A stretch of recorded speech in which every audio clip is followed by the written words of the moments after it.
Hello students, welcome to today's session on advanced trees.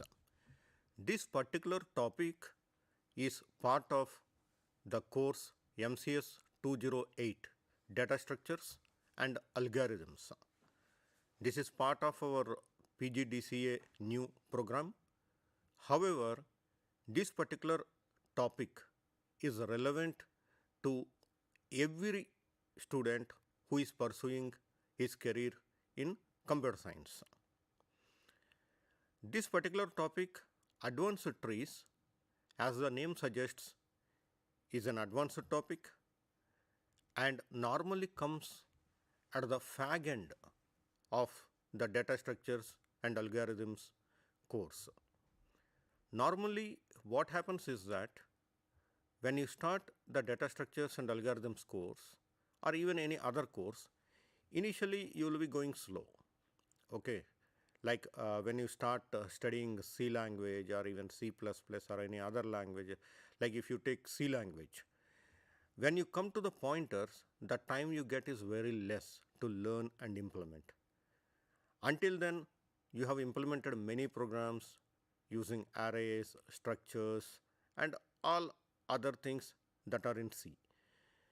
But as you are practicing and as the time is passing by, you are countering more and more advanced data structures, advanced data types, and when you counter them, you don't have time to really practice sufficiently, and that becomes a handicap for you in the career, because ultimately people look at people who can really write programs using the complicated data structures, advanced data structures, use appropriate data types, visualize the problem, okay, first of all write the algorithm in a proper manner and then implement it in the program, all these things.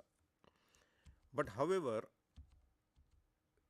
what happens is that when you are not spending sufficient time, you will not be able to really use the latest data structures. Okay, you will be trying to use those things which you already know. Data structures and algorithms is very important even to become a very good programmer. So what I will be doing is that whenever you think of any data structure, whether it is an array or even a binary tree or a tree or some advanced trees which I am going to discuss, what really matters is how it is going to impact the underlying algorithm. Will it speed up the algorithm or will it shorten the size of the algorithm? If it is shortening the size, the memory is less, but then the execution time may be more. Sometimes the memory occupied is more, the execution time is far better. So two things are very important. One is time complexity, the other is space complexity. Whenever you are writing algorithm, I mean when I say algorithm, you automatically use for the phrase program, okay, because we normally don't encourage anybody writing a program in a particular language directly without writing the algorithm, okay. So because it saves your time, it saves your overall cost of the project if you don't directly write the programs. Of course, when you are using tools, all these things doesn't matter. But even at student level, we don't encourage you to use any tool. You write the program. As a student, you write the programs. At a later stage, as part of your job, you will be learning the tools which the company would like you to use. However, what I will be doing today is that I will not discuss the complexity initially. In case there is time, we will be discussing the space complexity, time complexity, and other things which you must be already knowing.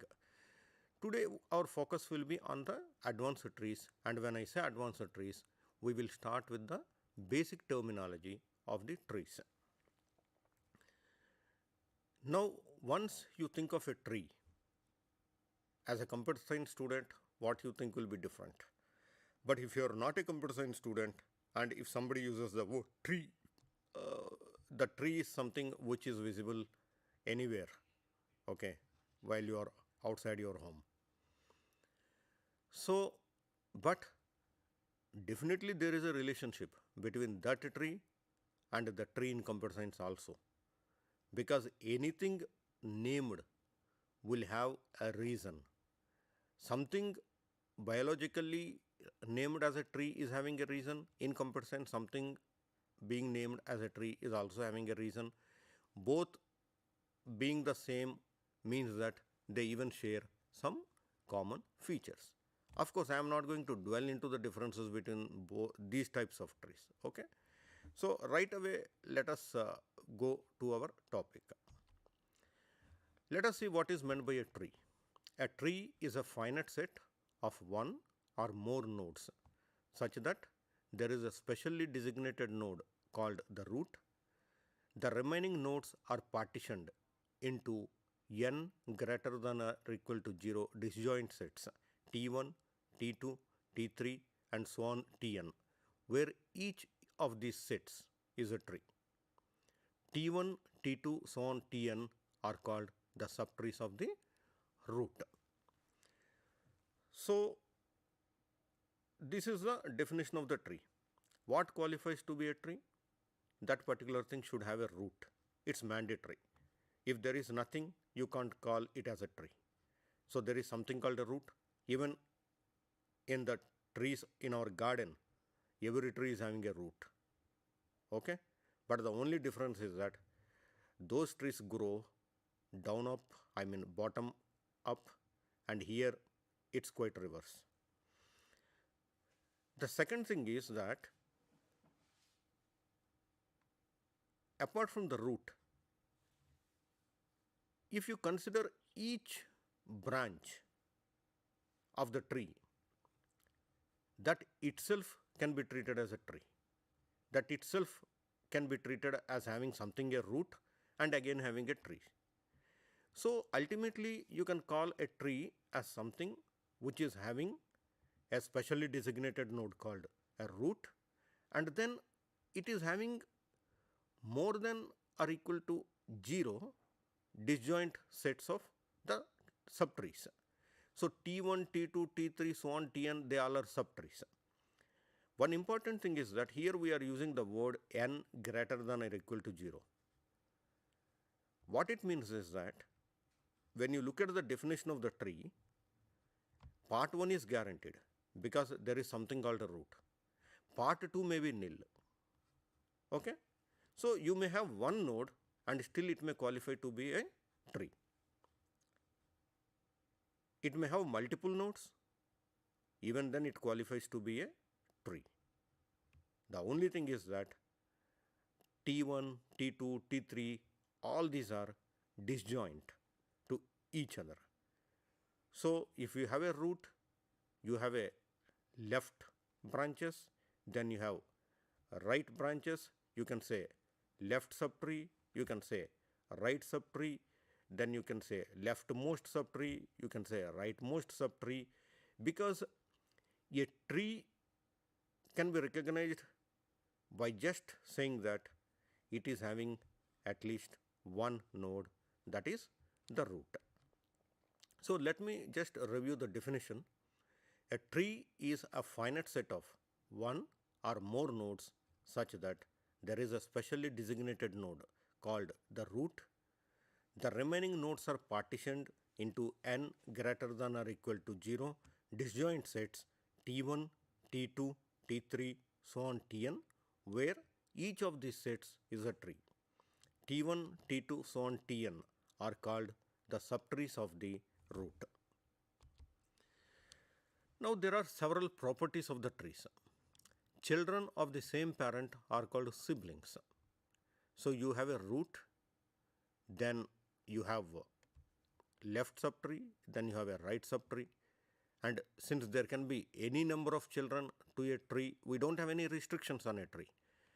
The first restriction is that it needs to have a root, and then it is having the subtrees.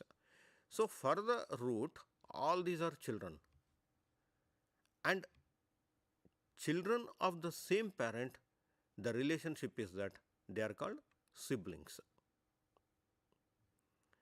The degree of a tree is the maximum degree of the nodes in a tree. So you can always say that you can show a node and say that what is the degree of it. Then we can also say that what is the degree of the tree altogether. So the degree of the tree is the maximum degree of the nodes in the tree. What is the maximum degree to which node it normally is having? Normally it is having to the root. Okay. So it all depends like how you are calculating also. Are you calculating from bottom up or top down? The ancestors of a node are all the nodes along the path from the root to the node. So the ancestors of a node are all the nodes along the path from the root to that particular node.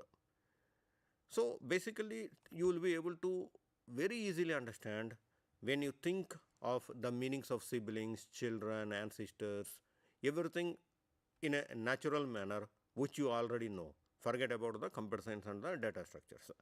So there is a node, and what are the ancestors for this particular node? You can reach this particular node from the other nodes.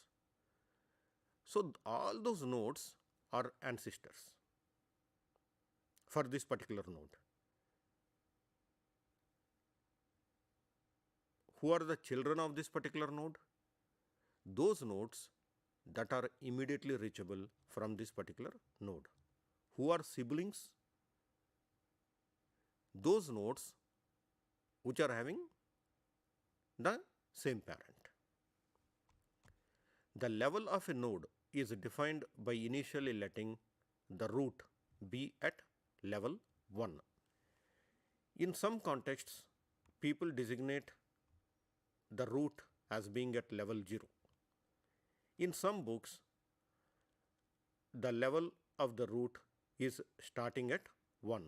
So here in today's lecture, we treat it as 1. So the level of the root is 1.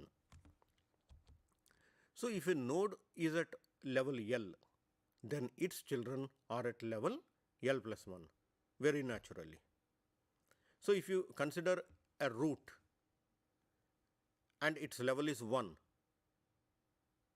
then what is the level of its children? That is level of the root plus 1. What is level of the root? The level of the root is 1. So 1 plus 1 is equal to 2. Now suppose the child of the root is having another child, and if you are asking the level of that particular one, then we can say that level of its parent plus 1. So what is the level of its parent? The level of its parent is level of the root plus 1. So level of the root plus 1 plus 1, it becomes 3. So the root is at level 1, the next level is at 2, the next level is at 3. So again, you also have the term what is called height and depth. So even the height and depth are also referred as the maximum level of any node in the tree. So the height or depth of a tree is defined to be the maximum level of any node in the tree. A forest is a set of n greater than or equal to 0 disjoint trees. So there are many trees. You just think of a forest in a very natural manner. What is a forest? We say there are Annamalai forest is there. There are many types of, there are many forests, Amazon forest, Amazon rainforest, there are stone forests, there are many forests. So if you consider a forest, how will you define it? Okay, one feature of every forest is that it is having many trees. But they are disjoint. Their roots are different. However, if you connect the roots, they become one tree. So here also, all those trees which are disjoint can be termed as a forest. So basically forest is a collection of n are greater than, n is greater than or equal to 0 disjoint trees. So, a forest is a set of n greater than or equal to 0 disjoint trees. And when the roots are connected in the forest, you will have only one tree. So, that is a very, very brief about the trees. Now, let us see what are binary trees. A binary tree is different from a tree. A binary tree can have 0 nodes. A binary tree is a finite set of nodes which is either empty or consists of a root and two disjoint binary trees called the left subtree and the right subtree.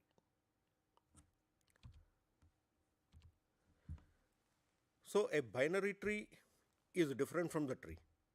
The tree is having at least a root node, but in the case of a binary tree, it is not essential. It can have 0 nodes. So, nothing is there, you can term it as a binary tree. A binary tree is a finite set of nodes which is either empty or consists of the root and two disjoint binary trees called the left subtree and the right subtree.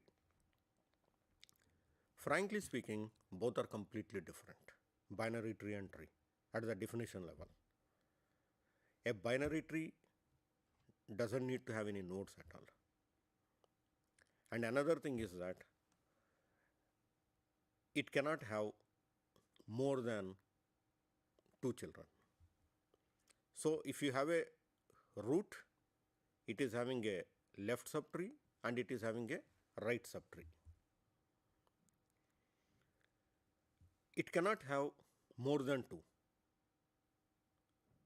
The maximum limit is 2. So, it can have one subtree, that is maybe only left or only right, or no subtree at all. But it cannot have more than 2. So, you have a root node, you have a left subtree, you have a right subtree. That's it. A binary tree can be completely empty. There are no nodes at all. If at all there is a node, then it can have children. If it is having children, it can have at most 2. If it is having only one, then it means that it is either left or right. If it is having both, then it is having both left and right. So, this is the unique feature of a binary tree. There are 2 special kinds of binary trees. The first one is skewed tree. It is either skewed to the left or right. First of all, let us understand what is meant by a skewed tree. As I told you that the binary tree can have at most 2 children. Okay. Now, let me say there is only left subtree. It doesn't have a right subtree. Okay.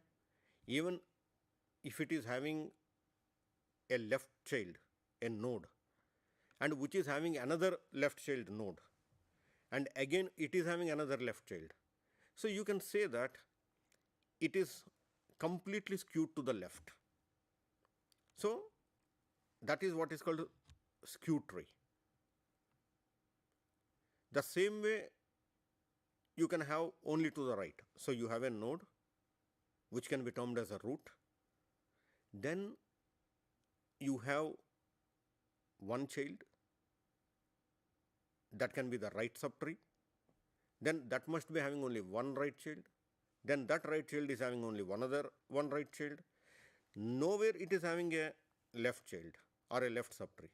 So, then it is skewed to the right.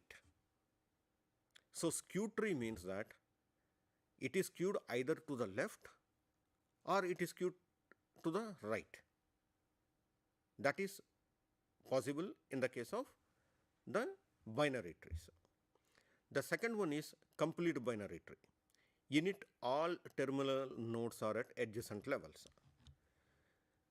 So, in the complete binary tree, you can basically count the root 1, then left child 2, then the right child 3, then left child of the left child becomes 4, then right child of the left child becomes 5.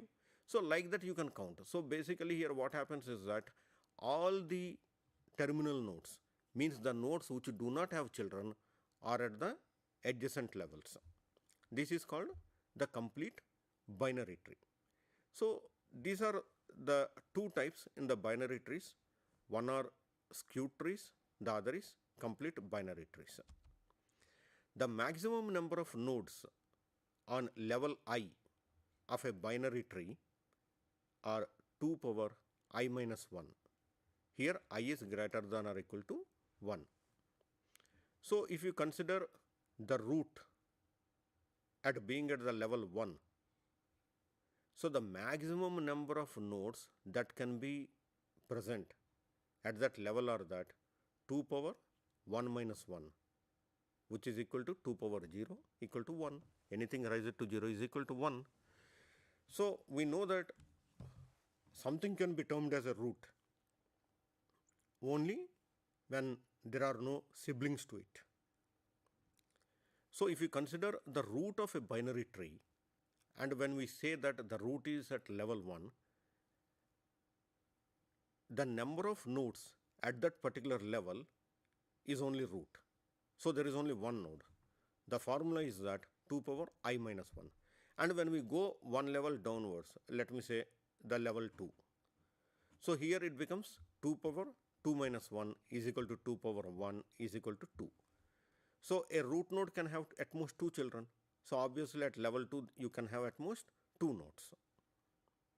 So in this way, for any level in a binary tree, we can calculate and find the total number of nodes that are possible to be at that particular level. The maximum number of nodes in a binary tree of depth k is 2 power k minus 1, and k is always greater than or equal to 1. So here it is a bit different. Now let me say there are 3 levels, 1, 2, 3. Okay. Now I am not saying how many nodes are there at a particular level here. I am saying how many total number of nodes are possible in this particular binary tree if it is of having a maximum level of so much. So let me say the root is at level 1 and we are calculating the total number of nodes for level 3 binary tree. So here it becomes 2 power 3 minus 1 is equal to 7, because 2 power 3 is equal to 8, 8 minus 1 is equal to 7. So if you see there is a root, it is having left child, right child. So total 3 nodes are completed. Now again to the left child 2 nodes are possible, again to the right child 2 nodes are possible. So 4 nodes. So root, left child, right child, and for each child again left and right. So in total there are 7 nodes in this particular binary tree. So the formula we can use is that 2 power k minus 1, k is greater than or equal to 1. A full binary tree of depth k is a binary tree of depth k having 2 power k minus 1 nodes. So what is a full binary tree? A full binary tree means that all the terminal nodes are at the same level. In the case of a complete binary tree, you will have them at adjacent levels. But in the case of a full binary tree, you will have them at the same level.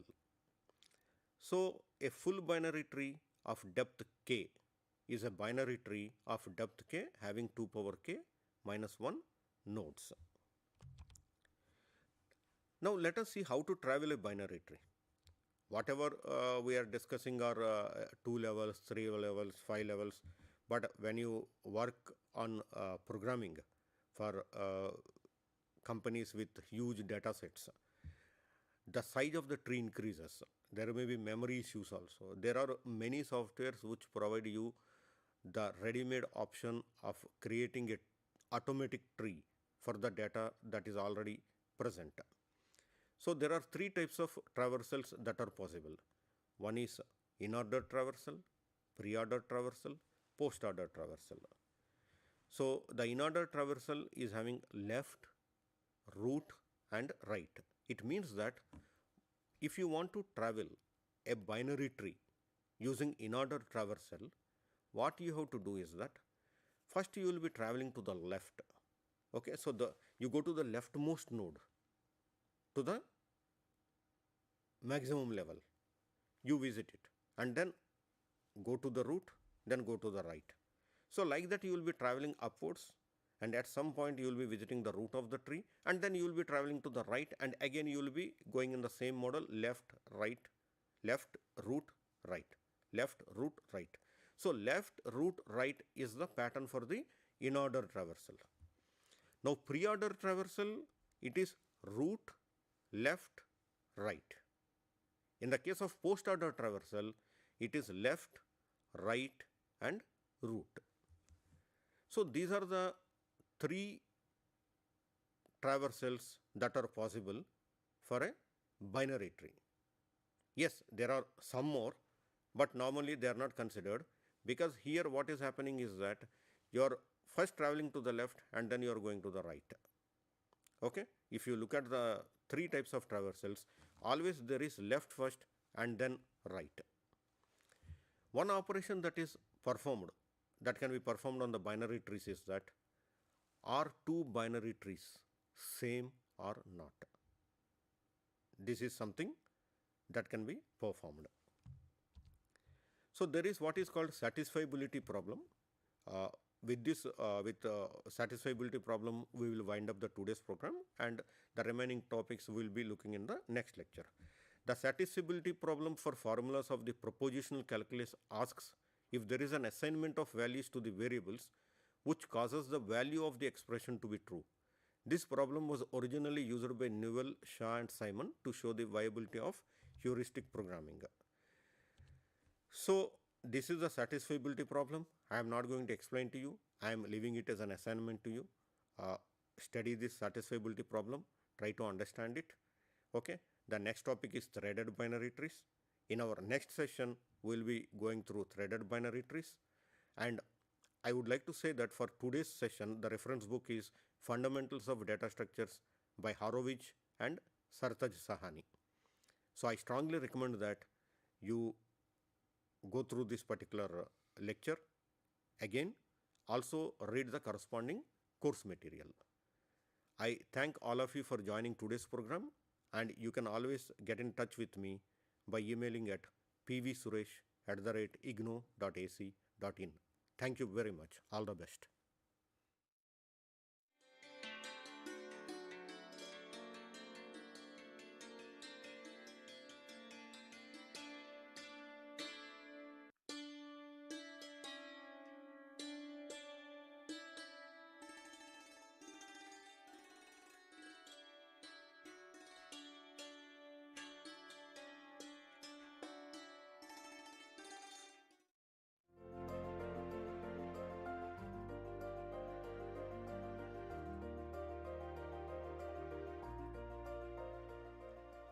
In the current global economy and digital era, learn or perish is the order of the day for all adults in all sectors of life. As a result, adult education and lifelong learning have assumed great significance. IGNOU as a national university has played its role by way of coming up with the Master of Arts in Adult Education program, MAAE. MAAE program focuses on different aspects of theory and practice, policies and programs, as well as research, among other things related to adult education. MAE is a 2-year modular program with multiple entry and exit options. Students who complete first year of the program will be awarded with the postgraduate diploma in adult education. In case they want to continue, they will complete second year program and they will be awarded with the Master of Arts in adult education. MAE program consists of 10 courses, 5 courses in each year, 8 theory courses, 6 credits worth, and 1 practical course of 10 credits in the first year and one dissertation course of 10 credits in the second year. Practical course of MAAE is divided into three components, namely community-based practical activities, workshop-based practical activities, and adult education training center or institution-based practical activities. And the student has to complete all the three components for completion of this practical course. The minimum qualification required for admission to this program is bachelor's degree from any recognized university. The minimum duration is 2 years and the maximum duration is 4 years. Instructional system follows multimedia approach. The major medium of instruction is self-learning print materials, which is supplemented by other media such as audio-video programs, broadcasting, that is interactive radio counseling, teleconferencing, personal contact programs or counseling sessions at the study centers, workshops and field work as well as internship at the institutional level. Those who seek out a master's degree in adult education have a myriad of career and specialization options. They can go further for higher studies, that is research in various fields of adult education, and adult literacy teacher, faculty in university departments of adult and continuing education, extension and lifelong learning. Field functionaries in the projects implemented by state and central governments as well as NGOs. For more details, you can log on to www.ignou.ac.in. Don't forget to take admission. Hurry up.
Hello viewers.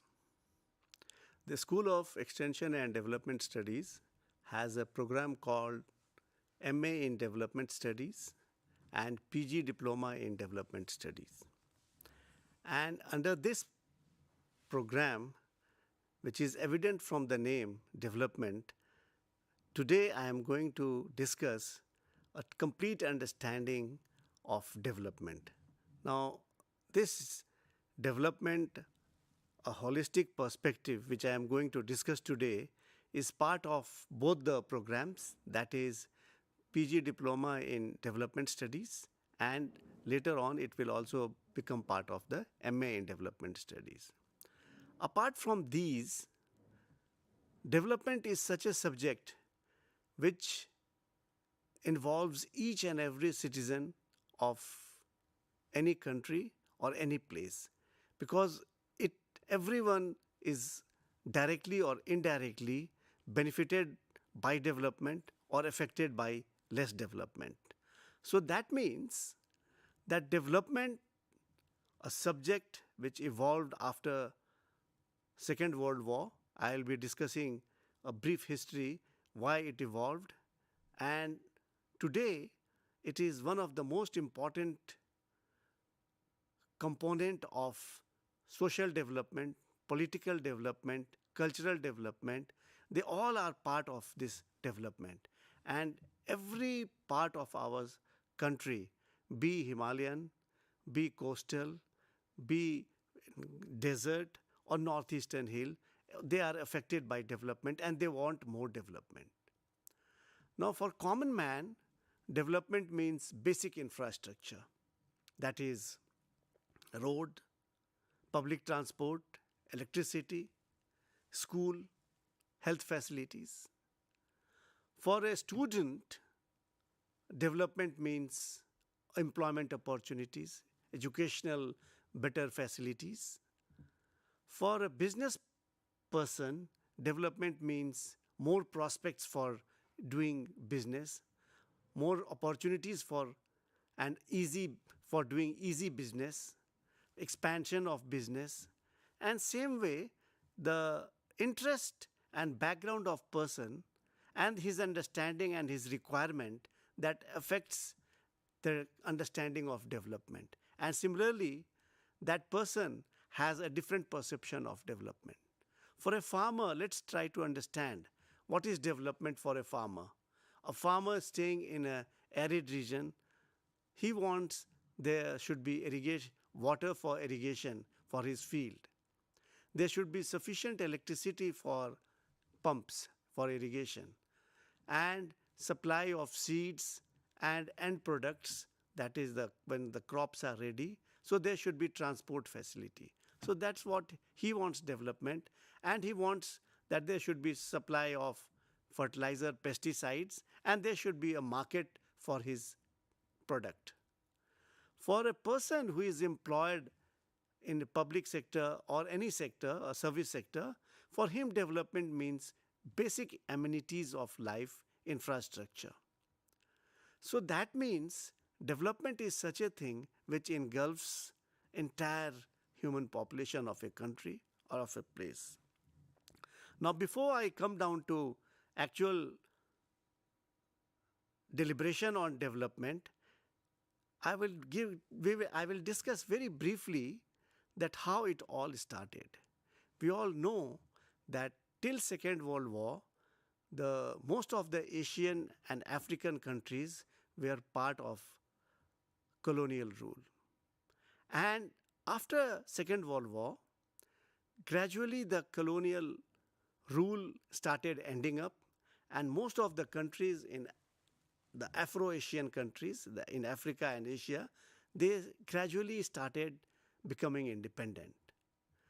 Now, the immediate requirement of this society was they wanted better roads, there was malnutrition, there was poverty in these states. And after Second World War, even the developed countries of that time who were well off, who were not part of, who were the rulers, even their economy had suffered. So there was a requirement and a need for faster development, faster growth, more industrialization, and that's how this subject started becoming, crystallizing and becoming an important area of study. Now, the interest of social scientists, economists in Africa and Asian countries was to see that how they are going to catch up, how they are going to cater, how they are going to cope with their problems of malnutrition, less education, illiteracy, poverty, less irrigation, less agriculture production. So they started observing and documenting, and even the World Bank and UN agencies started monitoring that in what way the process of development in these countries can be speeded up, can be enhanced, can be given a direction so that more and more people get benefit out of it and development takes a faster rate so that it benefits all. So this is how the discipline, that is development studies and development as such, became a focal point of society. Today, in most of the developed countries, development is the only one aspect on which most of the elections are fought, either in the name of less development, or they want to lure more development, or better amenities, better infrastructure. So these are the issues. Now, before I come down to the definition, common understanding, we have gathered some understanding that what is development, how it varies from person to person, region to region also.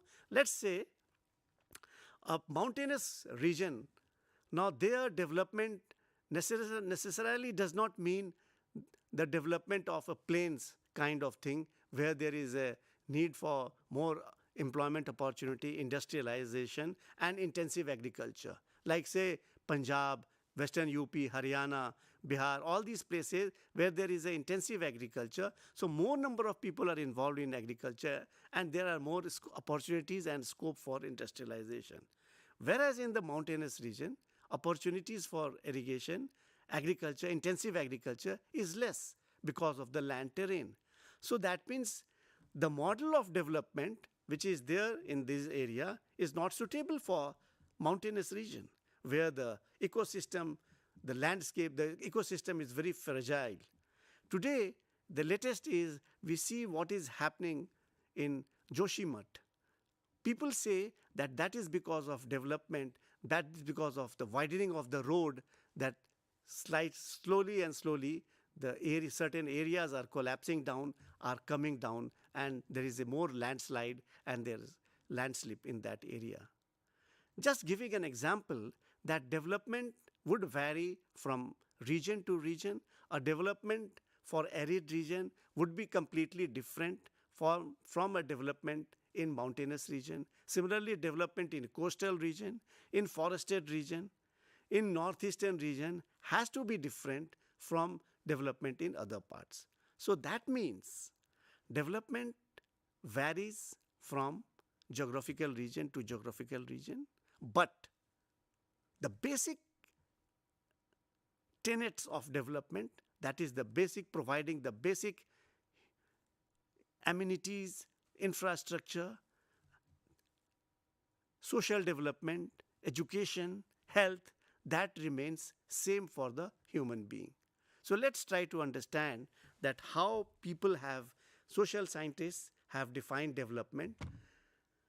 Now, one of the foremost understanding and definition of development was given by Gunnar Myrdal in 1960 in his book Asian Drama, where he suggested, where he has given, and he treats development as an upward movement of the whole social system by providing better living condition, that is adequate food, better housing, improved facilities for health, education and training, and the general improvement of cultural facilities which are desirable by the society.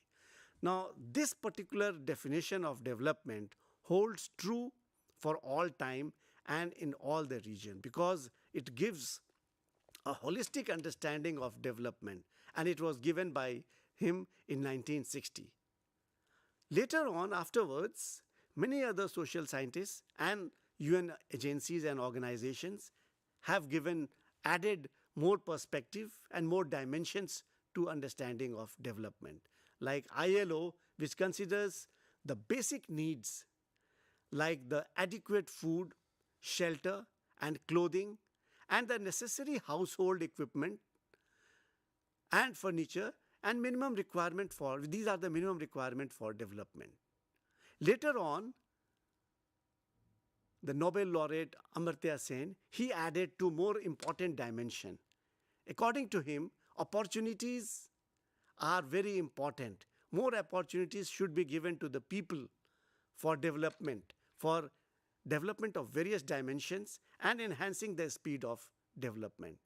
He also feels that apart from opportunities, capabilities, that is the capabilities of society or the people has to be increased. If their capability enhances, if they increase their capabilities, the speed of development, the dimension of development, the understanding of development would also change over a period of time, also because of the technologies which are involved. So, with this general understanding of development and definition, let's try to go further ahead and see what are the other ways in which dimension is viewed. What are the dimensions of development? Now, some of the very important dimensions of development are economic development, social development, political development, cultural development, and human development.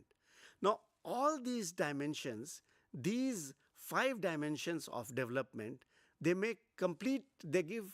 try to give complete understanding of development. Now, let's try to see what is economic development.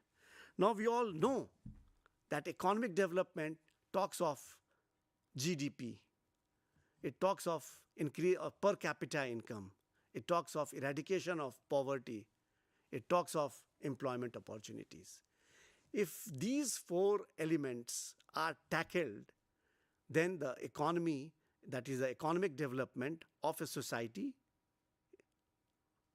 is considered or would be considered to move further and add to the economy.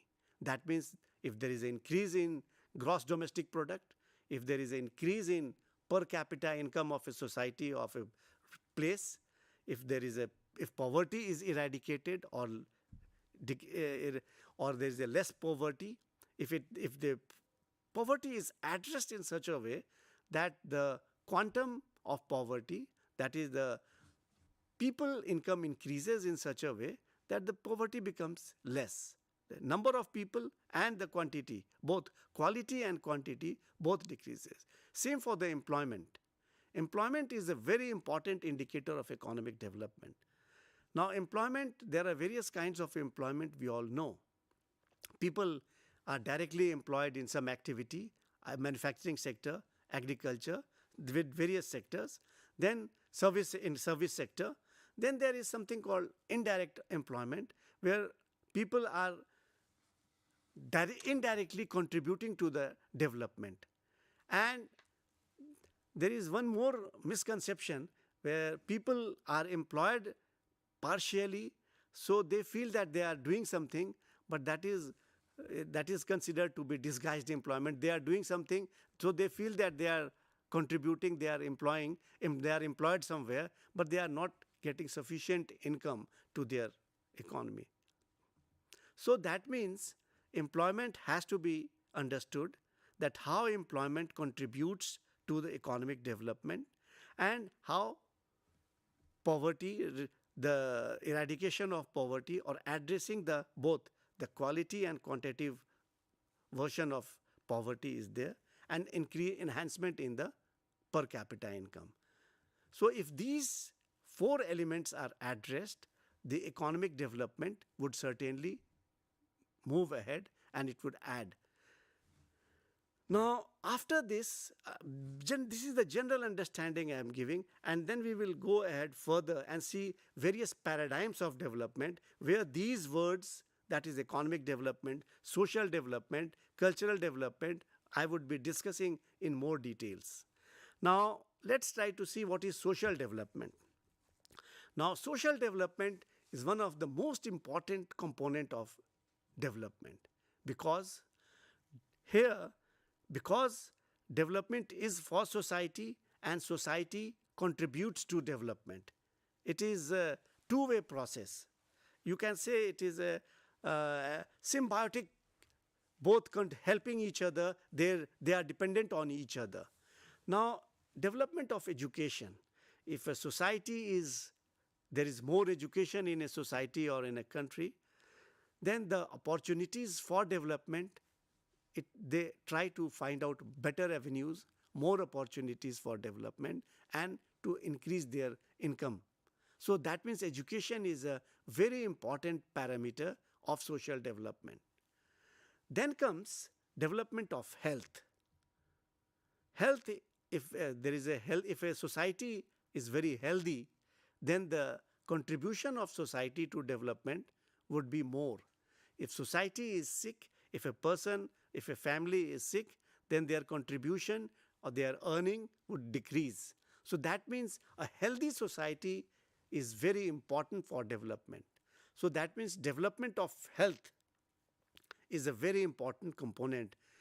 We saw in 2019, 2021, how because of pandemic, the society was in a bad state of affairs, the health parameters of our society, of the entire globe, you can say, went, and the economic production, the GDP, the economy collapsed, and the impact of that we are still trying to recover the post-pandemic impacts. So a healthy society, that means health, development of health is very important component of social development. Then comes development of women. If a man is educated, if man is healthy, so that means he would earn livelihood, he would try to add to his income. But if a woman is healthy and educated and developed, the development of women means entire family. Women contribute and think of the family. She would, if a woman is educated, she would educate entire family, all the children, and her approach to management of her livelihood would be different. So development of women is very important component of social development. No society can develop without development of women folks who are the backbone of our society, because the next generation depends on the health of a woman, education, management capability of a woman, and overall, if the health of a society, of a women in a society is better, then there is more happiness in the household and in the society.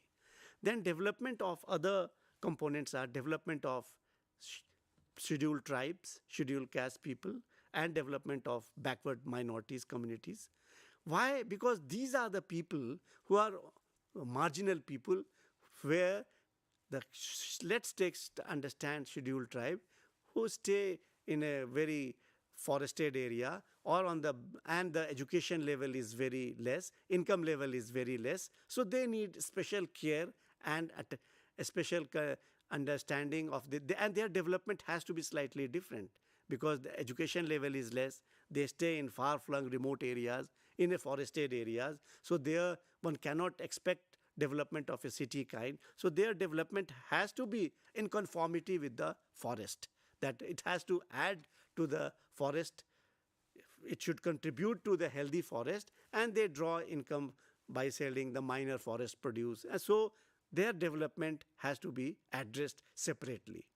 Similarly, the scheduled caste, they are another group of our society who needs more special care because of less education, because of backwardness, we can say, social backwardness. So and other socioeconomic groups and minorities where education level is very less. So they also need some care for education, for better understanding. And development of youth. Youth are considered to be the backbone of development. If a society has more number of youth, young persons, young society, then the opportunities for development is more in that society. So that means the young person, the youth, they are the, you can say, engines of development, because the future holds in these hands of the youth. So we need a society where there are more number of youths who are healthy and who can take the development to a higher level.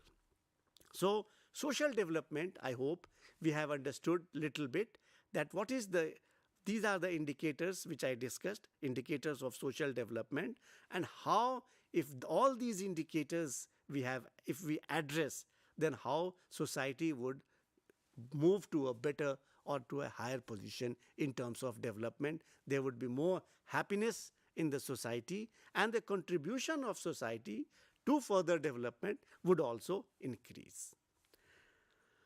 Now, let's try to understand what are the other indicators of development and the political development.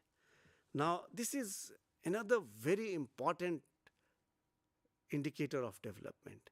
If there is political stability in a society, in a country, then opportunities for industrialization, for better development is much more, and in those society where there is a political stability, the chances of improvement of industrialization, employment opportunities are much, much more bigger. So we will be discussing political development in detail a little while ago, after some time, so that we try to understand that we have discussed, so far we have discussed economic development and social development as the two indicators. Political development as an indicator we will be taking up again after small break.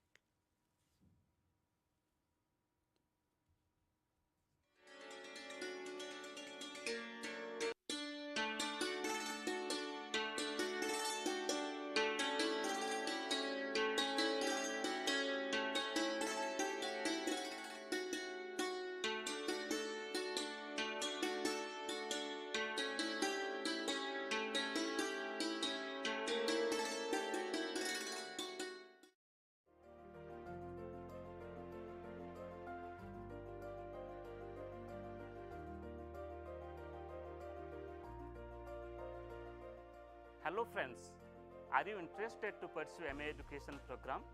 School of Education, Indira Gandhi National Open University offers a quality MA Education program, and this is one of the popular program of IGNOU. This program has awarded as the best master degree program of IGNOU. Let us focus upon the objectives of the program. To enable learners to understand and appreciate knowledge structures and paradigms of education, to make learners understand education as a discipline from different contexts and perspectives, to develop professionals for effective participation in educational actions and discourses in different areas of education, and to create a community of scholars adequately equipped for participation in educational discourses. Friends, MA Education program has wider career opportunity and placement. After pursuing MA Education program, you can appear UGC NET and JRF in education discipline. You can also pursue PhD in education discipline. After pursuing MA Education program, you can be a faculty in the liberal discipline of education, and you can also be a faculty in teacher education institutions with a BEd degree along with your MA Education degree. You can also be an educational entrepreneur, and you can also work in different national and international organizations just like Commonwealth of Learning, UNESCO, UNICEF, World Bank, and also different research institutions.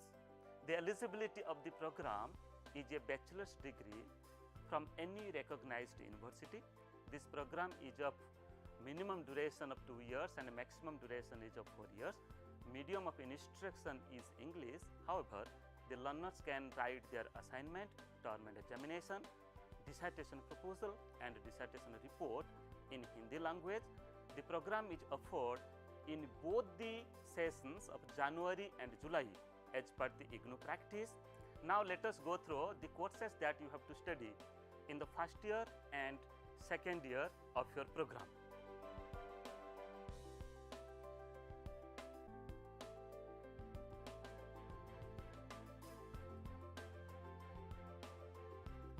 Both continuous and term and evaluation processes are adopted in MA Education program.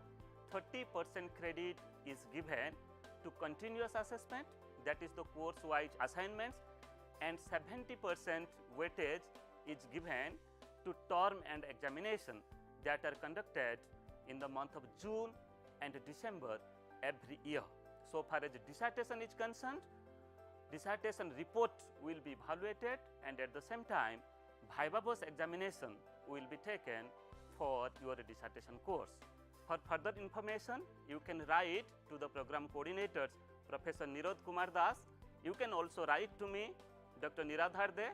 For more detail, you can go through the common prospectus which is uploaded in IGNOU website www.ignou.ac.in. Why wait? Come and join with us and enjoy happy learning.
In part one of our discussion, we have covered economic development and social development. Now, we would be moving further to political development and what are the indicators of political development. Now, the first and foremost, one can say that peace and stability in a society, that political stability, if there is there, and if there is a democracy in a society. Why democracy? Because democracy is a mechanism where people elect their own government. They elect, and that means democracy is the will of the society. So democracy becomes one of the very important indicator for political development. So if there is a democracy in a country, so that means that country is free. People are free to vote and elect any person as their leader or who can form the government. So this is an indicator of freedom. Democracy is an indicator of freedom. And if there is a indicate of if there is a freedom, if there is a democracy, so that means opportunities, time for political stability is there. See, the other forms of governance of government where either there is a monarchy, so there whether the people or the society, whatever they want, the monarch has his own will. Monarch can be despotic, he can be absolute. Similarly, he can sometimes overrule the will of the people and take his own course of development. So that's why democracy is considered much better and highest form of governance. And it is considered that society prospers because in democracy, the demands and aspirations of people are carried forward by the government. Then decentralization is another very important indicator of political development. Now, what is decentralization? Now, decentralization is that power does not rest at the center. Power is evenly distributed, or it is delegated to other structures. Like if there is a federal system of country is there, so there are three types of government is there. There is a central government, federal government, then there are state government. And in India, after Panchayati Raj, 73rd and 74th constitutional amendment, there is a third form of government, that is the Panchayat Raj, Panchayati form of government in the village level, and urban local bodies in the urban areas. Now, this is also an independent entity where they govern, they rule their smaller section of area, say a village, few villages, they come under one panchayat, and they are ruled for the development, they are under panchayat. So Panchayati Raj and urban local bodies, they also play a very important role in development, and they are also one of the very good indicator that in decentralized development, the power does not rest at the center. Power is delegated at the lower level. So that means if lower level power has gone down, so that means decision is taken at the lower level. Say a village panchayat. Now panchayat level, people participate in a development project. They decide their own course of development, their own priorities of development, whether they want a road or a canal or a school building or panchayat hall or whatever health facility. Similarly, in urban local bodies, in municipal corporation, it is decided by various actors. Same for the state and center. So decentralization is very important indicator for political development. Then political governance.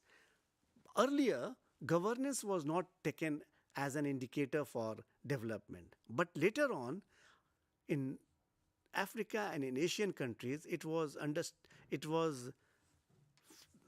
found by extensive research that with governance, better governance, implementation of a development project is much better. Why? Because in governance, what happens? They earmark the amount of money to be spent under different heads, and it is done exactly the way it has been earmarked. The time schedule, the deadline is met for development, so there is no delay, and the entire process, even if with less amount of money, that because of governance, development is faster and much better. If there is less of governance, then there is more of red tapeism, or one can say people or the decision makers try to help their own people.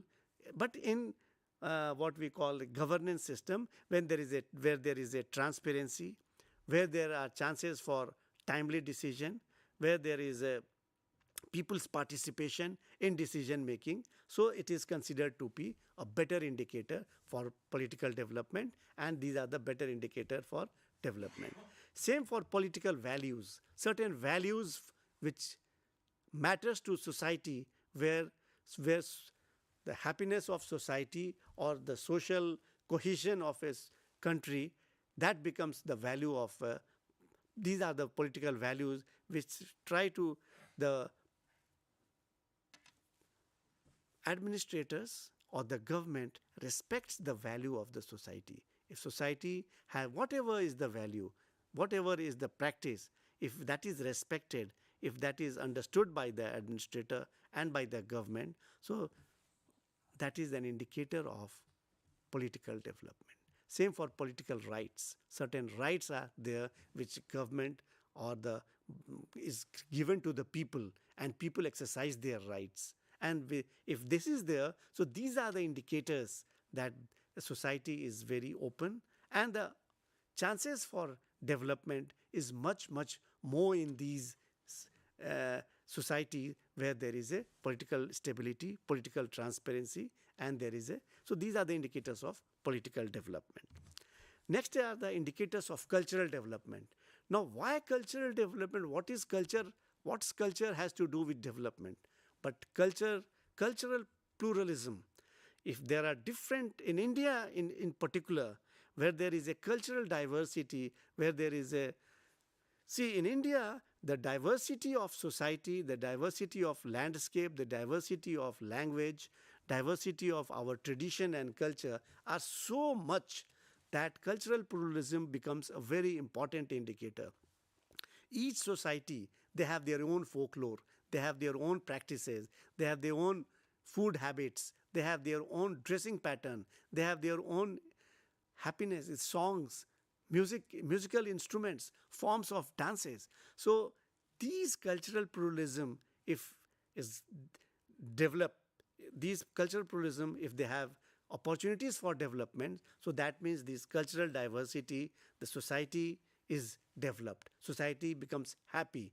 Say a person staying in a particular geographical area of mountain or coastal area or northeast, so they have their own form of music, their own dance form, their own folklore. When they enjoy that much more than the other cultural forms, other musical instruments or other forms of dance or folklore or any play. So that means cultural pluralism is very important indicator of cultural development. If these developments, these cultural diversity of our folklore, dance, music, if these things are developing, so that means people are happy and they have opportunities for development. Then cultural rights, they are also very important. People in different cultural groups, they have rights to follow their own culture, they have rights to develop their own culture, they have rights. So if these are the indicators. Then cultural investment. There are societies where people invest in a particular music, in a particular dance forms, and that they choose a career either in a classical Carnatic music or a classical what we call folklore or any form of classical music. So these are the cultural investment, and they make the career, and they have lot of investment also comes, and they get substantial and very good return from these cultural practices, these performances, and there are huge number of people who go and attend these cultural functions. So these are the indicators. Then cultural tourism. Cultural tourism is also very important component. Say what is cultural tourism? Tourism, we all know that there are tourism for sightseeing, then there is a religious tourism where people go to a particular religious place and for the religious purpose, and there to visit or to visit a temple or to visit a place of worship. But cultural tourism is a place where people go to see a particular cultural festival. Say in Rajasthan at Pushkar, there people go and see the camel festival. It is also solemnized because of on the date of certain puja, but that is also a cultural festival. That is the camel festival is there. Variety of cultural dances and folklore of Rajasthan is displayed there. So that is a cultural festival, cultural tourism. Similarly, cultural tourism in Northeast, in Southern India, Pongal, the variety of places are there. So people have opportunities for visit. People visit in Kerala, people go to see that boat race during Onam time. So that is also a cultural tourism. Similarly, these are the indicators of cultural development. If society has more variety of cultural development and opportunities, if there are more number of cultural avenues, so that means that society is very happy, healthy, and more people, because happiness is the ultimate aim of development. And when the happiness is attained by attending a cultural function or a cultural program or at any place, so that is the indicator. Now next is very important, and that is the indicator of human development. Now what is human development? Human development has three important components. One is literacy. If there is a literacy in a society, if people are literate, so that means what is education and literacy? When I am educated, what does society expect from me? An educated person is the one who would not react in a very bad way, who would not use certain words, who would compose himself, who understands even if he is criticized. An educated person would react in a very different way, sophisticated way. He would give answer in a very polite way. So education, literacy, what does it do? It makes a society civilized, makes the society more tolerant, make the society more reasoning, where there is a reasoning. So education, literacy is one of the indicator of human development. Then life expectancy. If the survival of the people survive in a particular society for a longer period of time, for say more there, if there is a more life expectancy, so that is an indicator of a human development, that society is developed. They are developed. So longevity is the more one life expectancy or longevity. If people are surviving for a longer year of time, that means they have discipline, they have good food habits, there is a sufficient nutrition in their diet, they have good health. So these are the indicators. And third indicator is per capita income. So per capita income, see, all these three factors are interrelated. If there is more per capita income, so there is chances for life expectancy, because person can go and visit a health take the health care and have a better nutritive food habit and is more literate. So these three indicators make human development. Now I will give you one example that in India in 2020, this is a small table which says that literacy rate is almost 95% in Kerala. Life expectancy of male is 77 years, female is 79 years, per capita income is there, and human development index is calculated on the basis of these three indicators. As I told you initially, that is literacy, life expectancy, and per capita income. So I've given you three examples just randomly, that Kerala is the highest, is the most, in terms of human development index, Kerala stands first in India, and Bihar stands 35, where literacy is 61%, life expectancy is 68 for male, 71 for, and so its position is 35. Haryana, where per capita income is much higher than the Kerala, education is less, life expectancy is less, so the number comes down to 17. Similarly, the Human Development Index, according to UN report of 2021, India ranks 132. So we stand very low in terms of human development index among 191 countries. And the first is Switzerland, which ranks first, followed by Norway, Hong Kong, Australia, Denmark, and Sweden.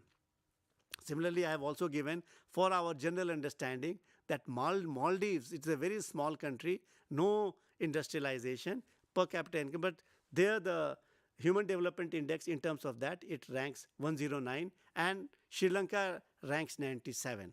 So, although in terms of development, in terms of economic indicator, economic development, in terms of industrialization and scientific research, India is much, much ahead of it. But overall, when we calculate this country as a whole, so our data goes down. So with this understanding, we have come to a general perception that why Switzerland and Scandinavian countries are doing much better in Human Development Index. So that is because of health, education. In these two, life expectancy, because they are the Scandinavian countries slightly on the colder side, so they have the number of diseases like we have in the tropical countries are less. So then they are more developed in terms of education. Income level is also very high. So it is there. It is a composite. It is not because of one or two factors, a composite of many factors which has given this opportunity to the Scandinavian countries, where Norway, Denmark and Sweden, 3 countries, they rank in first 5 in terms of Human Development Index. In fact, in terms of education, Finland does not stand here. Finland's education level is very high, where in fact most of the Scandinavian country education is controlled by the municipal corporation, and their respect for the family, for the society and for their culture is very high. Now let's move further and see sex ratio of, just trying to give you some general understanding that in Kerala, Punjab, India, the female literacy, corruption, this is also related to development. That if the rank is less in terms of values, the corruption, so that society is less developed. If there is less corruption, society is considered to be more developed. And same for the female literacy, which is a very important indicator, and sex ratio. So sex ratio, we find that Haryana has the least sex ratio, 877 women per 1000 male.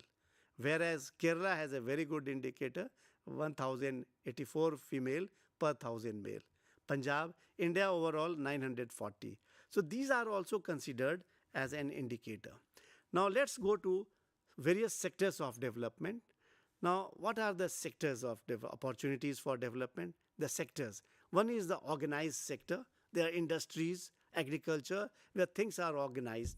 And one is the unorganized sector, where those people who do not get employed in an industry or in a formal sector like a government job or in a corporate job, corporate sector or service sector. So they are also involved in some kind of development activities, and they are regarded as an unorganized sector.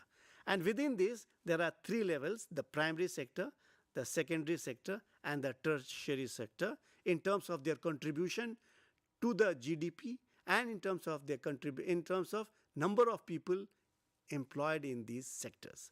So we find that unorganized sector, number of people is gradually more and more, because the formal and organized sectors have very limited opportunities for the people. So if the development has to if we have to enhance the process of development, then the organized sector has to be increased in such a way that more and more people, they get absorbed, they get opportunities in the organized sector. Then what are the various actors of development? Why I am discussing all these, that to give you we are moving down to various, not perspective, it is a perspective, but we are coming down to various what we call paradigms of development. Now, what is paradigm we will be discussing later on, but these understanding of development, that is the actors of development, would add to various sectors of development, would add to a general understanding, and then once we reach to the paradigm, then there will be some clarity that what are the roles of various sectors, various actors of development. Now, with the public sector plays a very important role in development. What is public sector? Those sector of employment opportunities, or which is owned by the government or the public. So public sector is a government job. All the institutions, organizations, all the holdings, all the companies under the ownership of Government of India, they come under public sector. Then there is a private sector. Then international agencies, they also play a very important role. There are various levels of international agencies which play a very important. Apart from UN agencies, there are various donor agencies, they also play some very important role in development. Then market forces today, they are considered to be a very big force for development. If market is developed, they push the society to a certain area, market attract people to more and more to a certain town or certain area of or certain place. So market, private sector and public sector, so these are the three important players, actors of development. Apart from that, civil society, NGOs, they also play a very important role, and bilateral organizations which is owned by both private sector and public sector. And so these are the various actors of development. Let's try to understand what is the role of market in development. Now market, if there is a market of a particular product, so more and more number of people come to trade, come to purchase and sell their products in a marketplace. So market decides the quantum of development, of growth in a particular sector. Then public sector units, they are also producing. So many industries are there which come under public sector. So many corporations are there under public sector. So they are either heavy industries or they are electricity or so many services they are providing. Private sector also play very important. Now the role of private sector has increased, and future holds in the hand of the private sector, because public sector and the government has provided the basic infrastructure for development. There are roads, there are transportation facilities, there is the electricity, there are heavy industries which provide the raw material for development, and there is a political stability in the country. Now it is up to the private sector to take the opportunities, take the financial credit from the government banks and utilize them for producing, for employment opportunities. So that's how the development can move further. These are the pillars of development, and the same thing has been put here in a slightly different way, that how development happens. First, there is a development planning. A planning is done for a particular sector of development or particular area of development. Then there is a political development management which manages the development activities. Then there is a development communication, the role of governance, development governance and development administration. So these are the 5 pillars. If these 5 pillars go very strong, the process of development would also enhance, would also increase. If either of the 5 pillars, if there is a lacuna or weak, then the development would be slightly less. Now finally we are coming down to the paradigms of development. Now before we go further, let's try to understand what is paradigm. Now here I have put a definition by Kuhn which says that paradigm is a universally recognized scientific achievements that for a time provide a model and problems and solutions for community practitioners. So that means a problem, a solution, and how people can take a development process, take a development in a particular direction in a Now, there are various paradigms of development. The first paradigm is less consumerism and more welfare. That means we know what is consumerism, where society, there is enough in the market, society has, the people have a lot of money, and they start consuming the electricity, consuming the food, consuming more and more industrial products for their happiness, for their growth. So consumerism is the habit of a society, of a person, to utilize or to consume the benefits of the product, the output of that.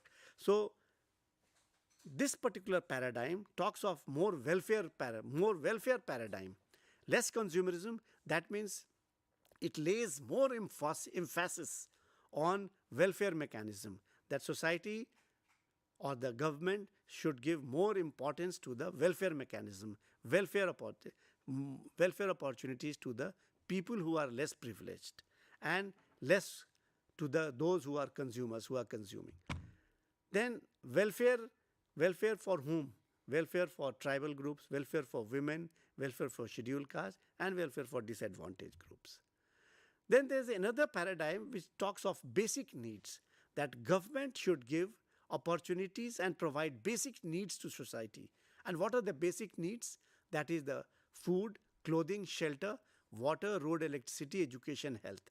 If these, and sanitation, if these basic elements are provided, then society would develop at its own. So that means these are the basic third paradigm which we came was the basic needs paradigm. Then there is a decentralization and development paradigm. Now this paradigm talks of that the role of regional development, national development, and local self-government, they play a very important role in deciding the course of development, in deciding the path of development, and the approaches are two, that is the top-bottom approach or bottom-up approach. So I think so far we have discussed various sectors of development, various actors of development, and we have discussed three paradigms of development, three important paradigms, that is the less consumerism, more welfare, and we have also discussed the basic needs paradigm, that the basic needs are provided to a society, and then society can take off from there and develop at their own pace. But these basic necessities should be provided by the government. So I hope, dear listeners, that this brief discussion on development paradigm, actors of development, various sectors of development, which is there as part of MA in Development Studies and PG Diploma in Development Studies, would be, apart from that, it is also basic to all the society, to all the people who are staying in a particular country or a region, because development matters to all of us. Thank you very much.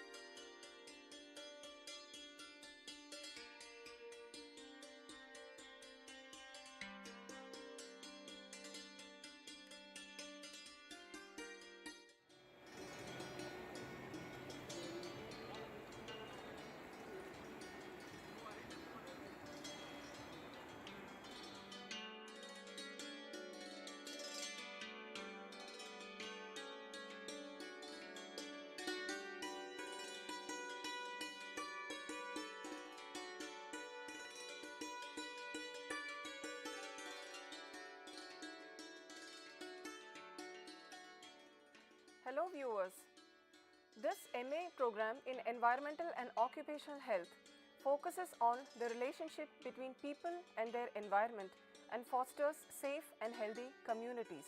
And this is of utmost importance. This program is an MA in Environmental and Occupational Health.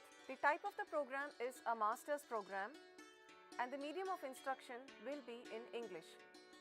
The duration of the program will be a minimum of 2 years and a maximum of 4 years. The target group will be a graduation from any discipline. Mainly, the professionals working in environmental and occupational sector and non-governmental organizations are welcome to join. Doctors, nurses, paramedical graduates and employees can join the course. Employees from the Central Pollution Control Board, civil servants of the state and central governments, faculty, researchers and students in universities, research organizations and colleges will find this program very interesting. Graduates aspiring to pursue a career in environmental management, occupational health and safety, industrial health and safety will also find this program of useful relevance.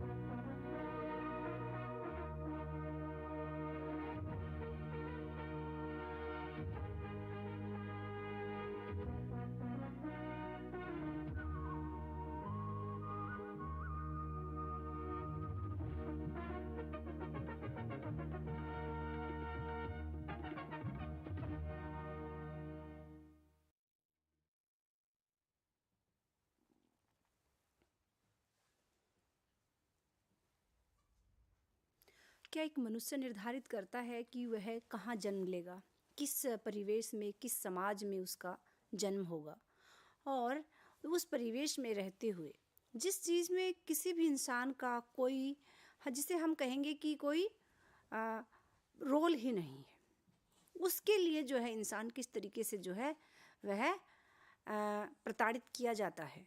आज भी जातिगत अगर हम बात करते हैं तो जातिगत जो व्यवस्था है वह किस तरीके से बनी हुई है और उस पूरी व्यवस्था का जिम्मेवार कौन है।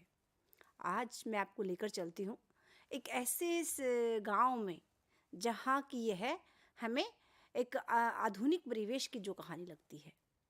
इस कहानी की जो शुरुआत है उसमें क्या है, सतही तौर पर जब हम चीज़ों को हिलाते हैं तो लगता है कि कुछ फ़र्क नहीं पड़ रहा है, कोई भी अंतर नहीं आ रहा है। आहिस्ता से ऊपर से अगर अरे ये कब समय बदला है, सब सदा से ऐसे ही चलता आ रहा है और ऐसे ही चलता रहेगा, हम ऐसा अक्सर बोलते हैं और हमें लगता है कि नहीं, कुछ बदलाव नहीं हुआ है और नहीं बदलाव होगा।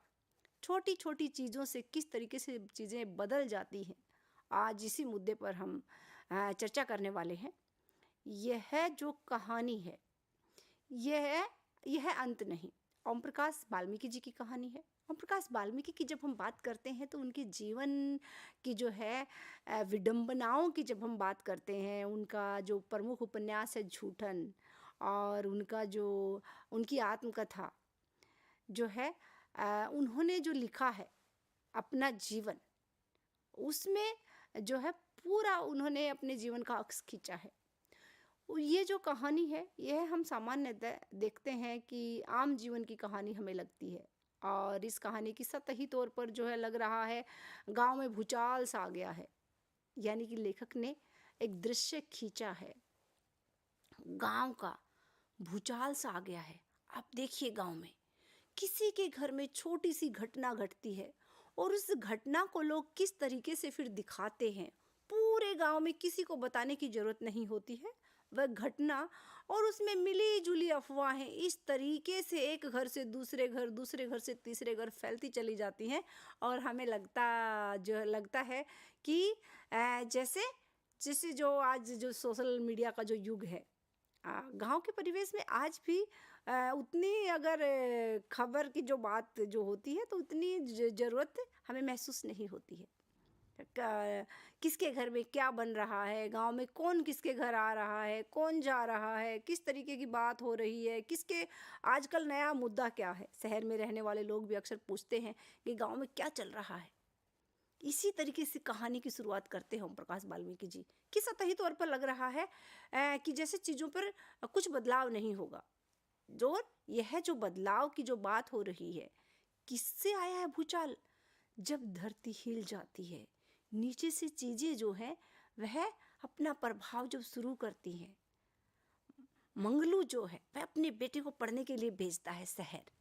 बेटा शहर में जाता है, शहर में जाता है, खुले माहौल में रहता है, पूरे विमर्श करता है, बातें करता है जाति की, पाति की, समानता की और संघर्ष की, आत्मबल की, सम्मान की, स्वाभिमान की, सारी चीज़ें वह सुनता है, पढ़ता है और उसके बाद जो है चर्चाएं होती हैं। मूल रूप से जब किसी विमर्श की बात होती है तो सबसे ज़्यादा जो है जो भी परिवर्तन आता है इंसान के घर में आता है। और बिरमा जो है, ये जो बिरमा जो है वह एक लड़की है। किसकी? मंगलू की। मंगलू कौन है? एक दलित गांव में रहने वाला एक दलित जो है व्यक्ति है, जिसके घर में 2 बच्चे हैं, बिरमा और किशन। और वह किशन को जैसे तैसे करके मेहनत मजदूरी करके पढ़ने के लिए शहर भेज देता है।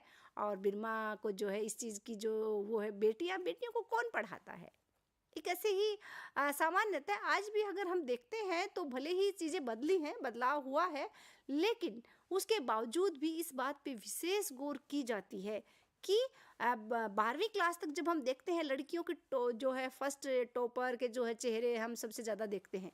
और आहिस्ता आहिस्ता से जब हम जाते हैं जहाँ पे बच्चों को अलग अलग कोर्सेज में डालने की जहाँ बात आती है, तो बेटी क्या कर रही है? बेटी बीए कर रही है, या फिर जो है उसको बीएड, ज़्यादा से ज़्यादा बीएड करा दिया जाता है, मास्टरी कर लेगी।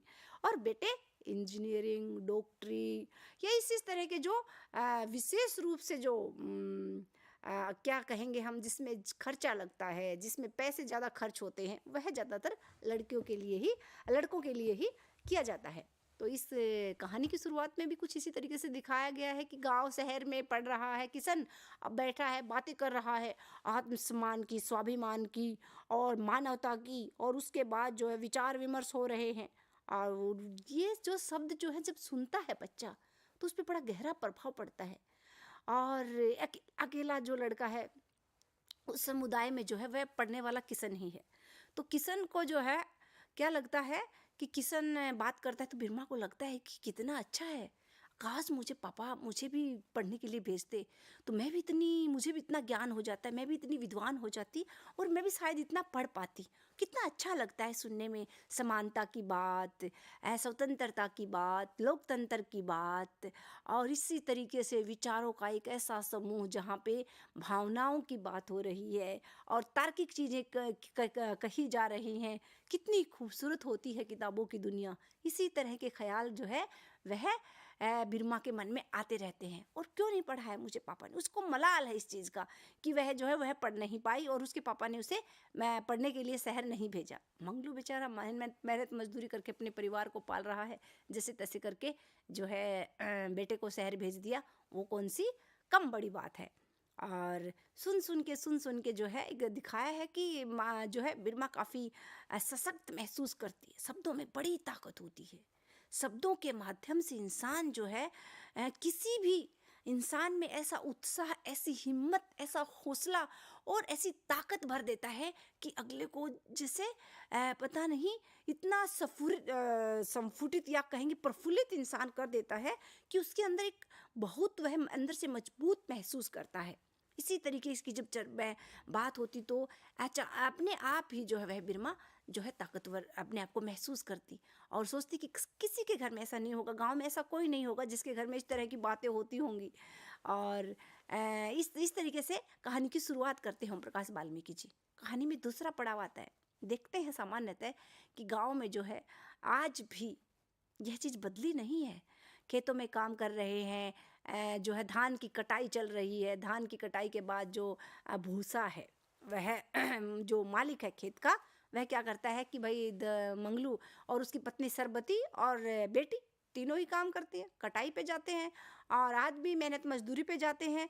और उसके बाद जो उनको मिलता है अनाज या फिर जो भी यहाँ पे बात हो रही है भूसे की जो बचा हुआ भूसा था वह 3 गठरियाँ उसकी बांध दी गई हैं। और शाम का समय होने वाला है, सांझ होने वाली है, तो कहते हैं मंगलू कि जो है बिरमा ये तुम जाओ, जाके घर जाके यही सी भाषा का प्रयोग किया है। इसमें देखेंगे इस कहानी में कि कैसे ग्रामीण भाषा का प्रयोग यहाँ पे लेखक ने किया है। अपने अपने परिवेश की अलग अलग भाषाएं होती हैं और उसी के जो मूल जो बोली जो होती है या मूल जो क्षेत्र की भाषा होती है वो इसमें साफ साफ झलकती है। तो क्या कहता है कि तुम जाओ और जाके क्या है रोटी पानी बना लेना, यही लाइन लिखी, रोटी पानी बना लेना जब तक हम लोग आए।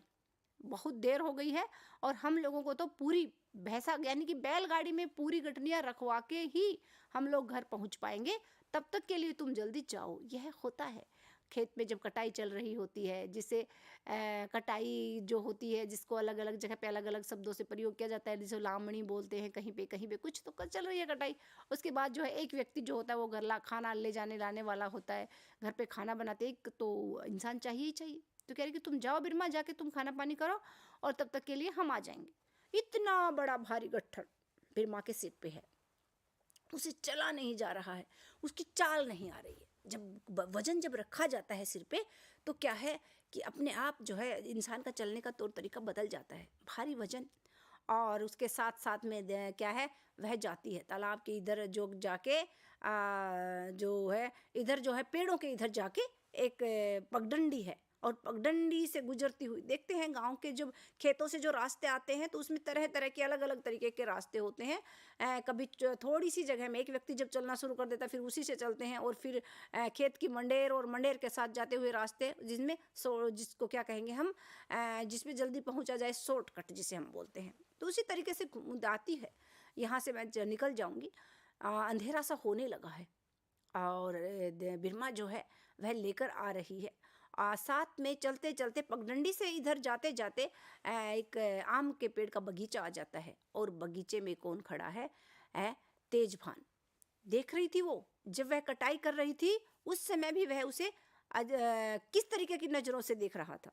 जब लड़की पे कोई नज़र पड़ती है उसे देखने की दृष्टि से वह उसके भाव को भांप जाती है।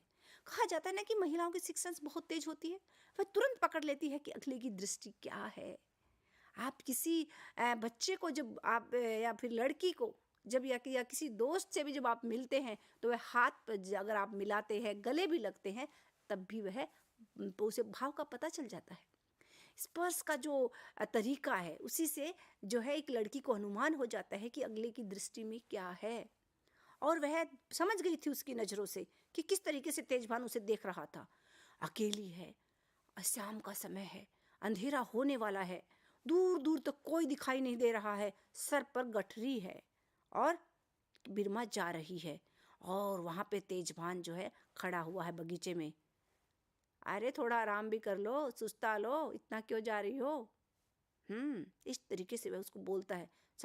एकदम से माँ जो है वह सहम जाती है, उसके अंदर एक डर जो है व्याप्त हो जाता है।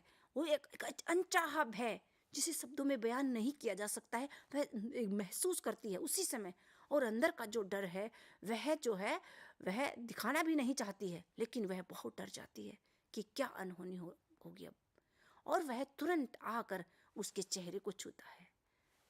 चेहरे को छूते ही वह सुन्न हो जाती है।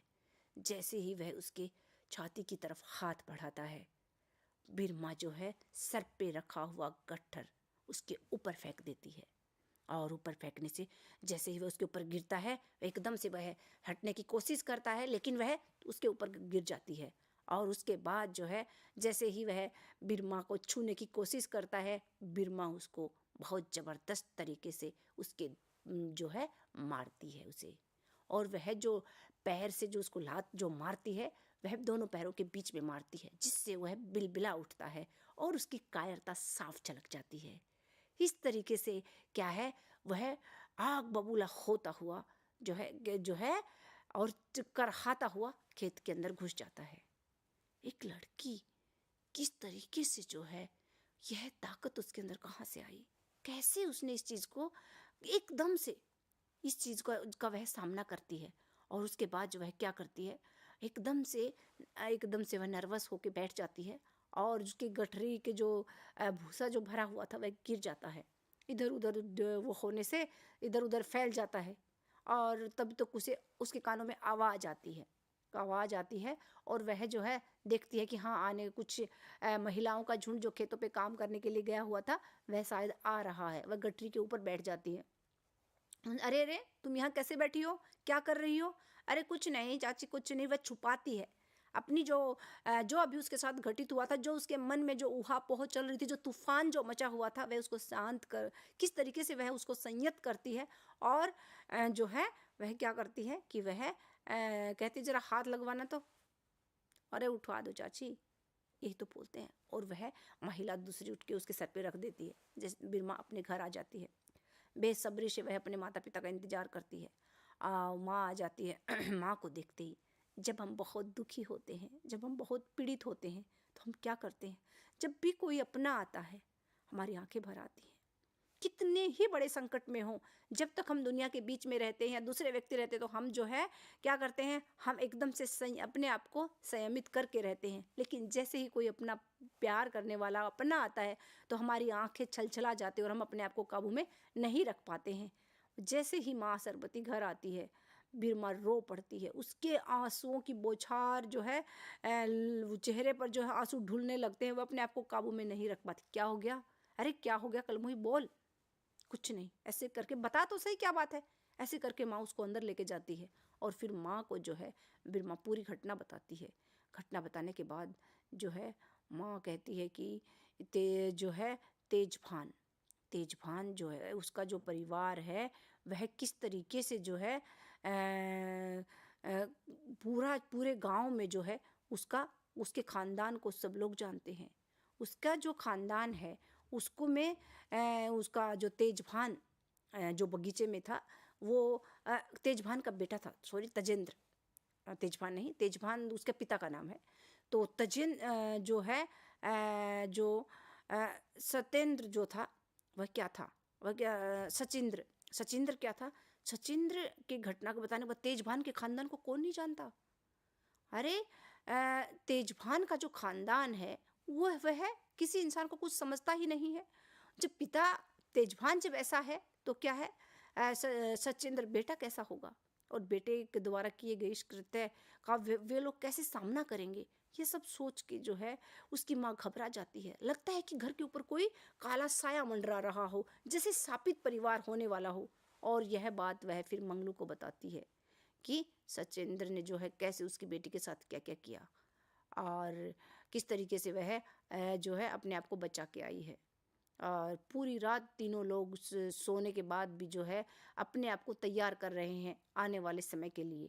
लेकिन जैसे उसके पिता उसको समझा दे लड़की को चुपचाप रहे, हम जो है तेजभान का खानदान जो है वह उसका मुकाबला नहीं कर सकते हैं। पूरा जो है हमें जो है चुप रहने में ही हमारी भलाई है, और लड़की जितना चुप रहे उतना ही अच्छा है।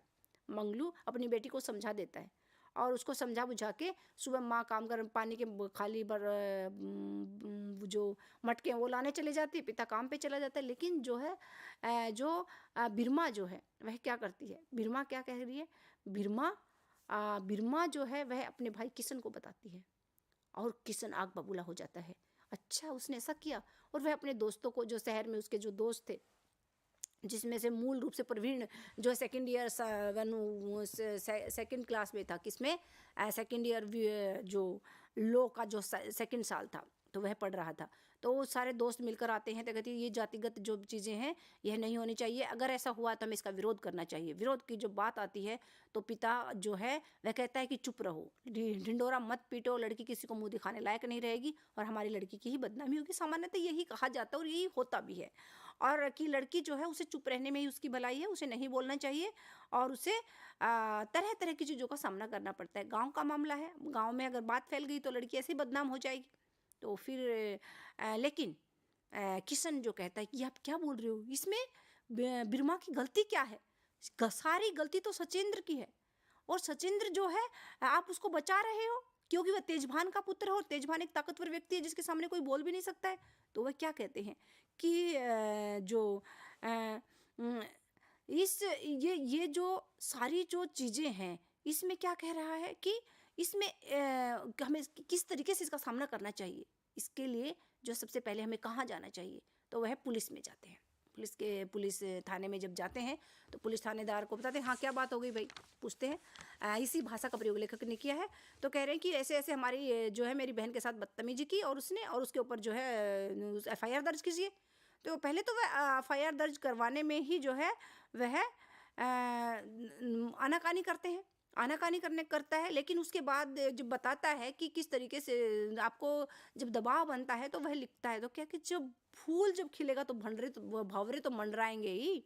अरे कौन सा बड़ी बात हो गई, आप तमीज से बात कीजिए। आप किसने बोलता है कि किस तरीके से आप बात कर रहे हो, आपको तमीज नहीं है, अच्छा तू मुझे तमीज सिखाएगा, ऐसे बोल के। और इतनी भद्दी भद्दी गालियां देता है पुलिस वाला, जिसका एक साहित्यिक जो व्यक्ति है वह प्रयोग भी नहीं कर सकता। इतनी भद्दी भद्दी गालियां निकालता है किशन को, और एक चाटा उसके मुंह पे देता है, तू मुझे सिखाएगा तमीज। और उसी दौरान वह सारे जो पुलिस सिपाही वगैरह जो होते आते हैं उनको बुलाता है और सारे लड़कों की जम के पिटाई करते हैं, उनको वहां से निकालते। किशन को लगता है कि पता नहीं मैंने कितना बड़ा गुनाह कर दिया, क्या इस चीज़ों को हमें रखने का भी हक नहीं है। और उसके बाद जो है वे जो है वापस आते हैं, घर में बैठते हैं सारे, जो कह सोच रहा था कि ये सारी शायद किताबों में ही ये बातें अच्छी लगती हैं, विचारों में ही ये बातें अच्छी लगती हैं, अगर हम इनकी बात अगर घर पे करते हैं तो शायद ऐसा कुछ भी नहीं है, यथार्थ कुछ और ही है। और उसके बाद वो लोग सरपंच के पास, प्रधान के पास जाते हैं, और प्रधान के पास जब जाते हैं तो प्रधान से क्या कहते हैं, प्रधान से कहते हैं अच्छा बिस्ना आता है, तो कहते हैं कि ये वो लिख के देते हैं कि ये हमने लिख दिया है, और ये जो है इसके ऊपर तुम जो है इसके ऊपर तुम क्या करो, इस कार्रवाई करनी है।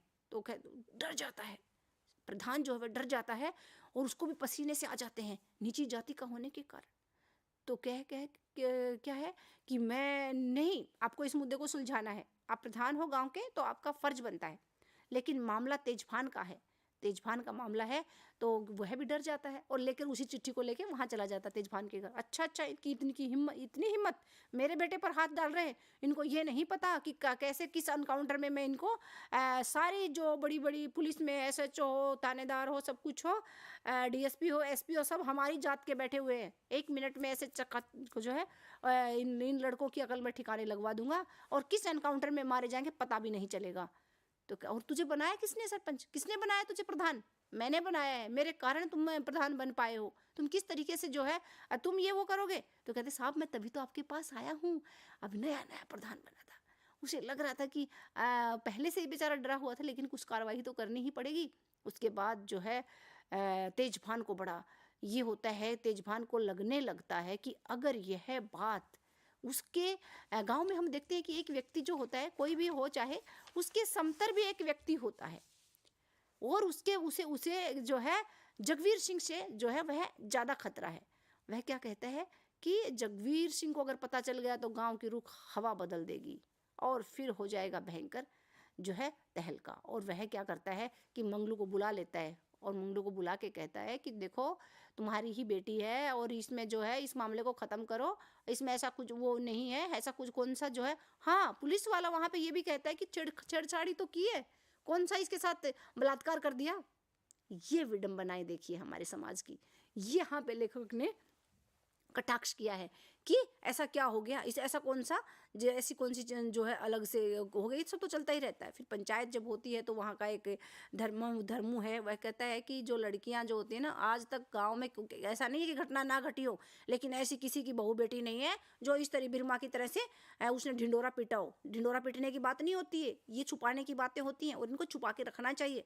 और देख भाई, ये तू छुपा, ये ढिंडोरा पीटने की बात नहीं है, ऐसा धर्मू बोलते हैं। और ऐसा ही ओम प्रकाश वाल्मीकि जी ने अपनी कहानी में लिखा है। गांव की आम बोलचाल की भाषा का उन्होंने जो है प्रयोग किया है। वह क्या कह रहे हैं कि जो है भंगी चमारों की हिम्मत देखो, ये लोग जो है क्या है, ये अब शासन करेंगे, ये हमें बताएंगे कि क्या करना है। और उसके बाद जो है एक पूरे गाँव में जो है अलग तरह का माहौल बन जाता है। और जो सतही जो उसके बाद जो है कि किसी तरीके से जो है तेजभान इस मामले को निपटाना चाहता है, और वह जब बात करता है तो क्या करता है, मंगलू के हाथ में कुछ नहीं होता। वह सोचता है कि किसी तरीके से बस जो है बात अब जो है ठीक ही हो जाए, और वह अपने आप को लाचार सा महसूस करता है। उसके बाद भी जो है एक सरपंच जो है वह भी लाचार है। दिखाया गया है कि किस तरीके से कुछ वर्चस्ववादी लोग जो हैं वह अपना वर्चस्व आज भी जमाए हुए हैं। क्या कहता है, जमाना नहीं बदलेगा जब हम जाएंगे, जब क्या है हम जाएंगे, ज़्यादा 3-5 करने की ज़रूरत नहीं है, जमाना हमसे है, हम जमाना बनाते हैं, हम ही सारी चीज़ें निर्धारित करते हैं। तुम्हारी इतनी हिम्मत कि तुम सब आजकल बोल के। इसके बाद एक कहानी में एक चीज़ और दिखाई है कि पिता बोलता है कि तुमको जो है उसको छेड़छाड़ करने की क्या ज़रूरत थी, उसको लेके खेत में जाते, ताकि ऐसी भद्दी गाली का प्रयोग किया है ताकि वो बोलने के लायक ही नहीं रहती, बोलने के लायक तुमने छोड़ा ही क्यों उसे, और वह अपने पुत्र को। ये वो मानसिकता देखिए, पुरुषवादी जो मानसिकता है जो इस हद तक जो है जिसे हम कहेंगे अपने अंदर इतना अहंकार, या इसे कहेंगे कि इसे कितनी चीज़ों को लिए हुए है।